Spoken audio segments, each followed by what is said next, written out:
तवाफ़ काबा कब कब रुका?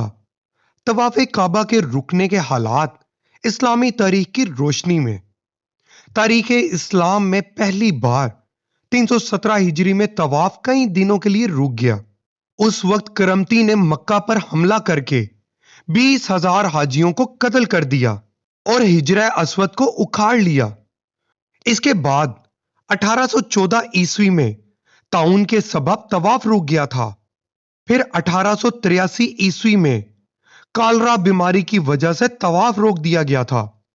1940 ईस्वी में भी जबरदस्त सैलाब आने की वजह से तवाफ कई घंटों तक रुका हुआ था।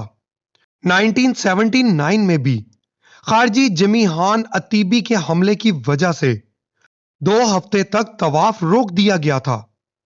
2017 में हज के मौसम में सख्त भीड़ की वजह से कुछ वक्त के लिए तवाफ रोक दिया गया था। इसके अलावा सैलाब की वजह से कई बार कुछ घंटों के लिए तवाफ रोका गया है। कोरोना वायरस के दौरान भी तवाफ रोक दिया गया था। यह थी तवाफ़े काबा के रुकने की कुछ तारीख।